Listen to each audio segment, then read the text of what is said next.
Hi, welcome to 5 Minutes with Torah with the BI Rabbi. I'm Rabbi Adam Stein, and you can see I'm here if you live in Vancouver and for familiar with the hospitals. That's Vancouver General Hospital right behind me. I'm often here once or twice a week, sometimes 3 times, and I have to say it's a very special place.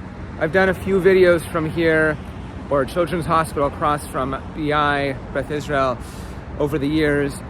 And because chaplaincy and pastoral care have become very important parts of my rabbinate over many years here and in previous places where I've served as a rabbi, I find that the hospitals are very special to me. And it doesn't mean it's always easy. It doesn't mean it's always or even often positive.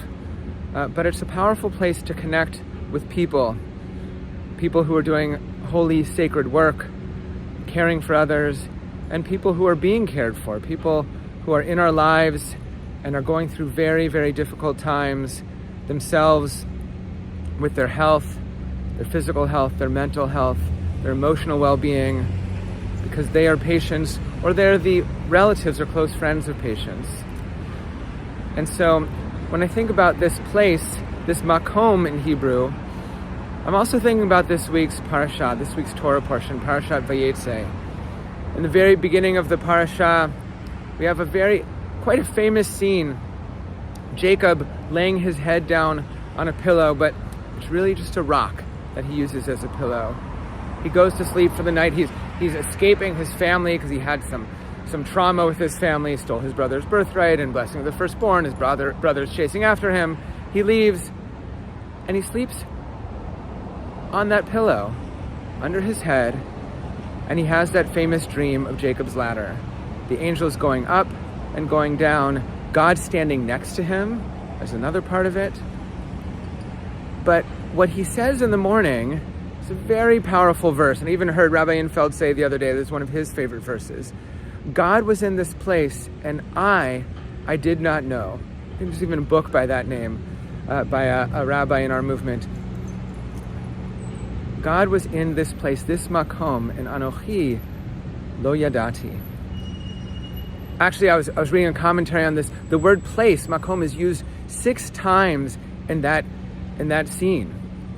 God was in this place, and now I declare this place to be God's abode. And the rabbis go into this, and the rabbis of the Midrashim from the maybe 500s or 600 CE. And they say, is God's place the world? Is God's abode the world, or is the world God's place? And back and forth, which way does it go? Does God make the world His place, or is the world God next to God's place? What does it mean to say that God fits into this world? I think when we come to places like this, a house of worship, like our synagogue, a school with education, a family home, and a hospital where there's caring going on, that in so many ways is the place where God resides, where we see godliness all around us. I hope that you find godliness, whether it's visiting someone in the hospital, maybe you're there yourself sometimes, and I hope you recover, or in a family home, or just out in nature. Shabbat Shalom.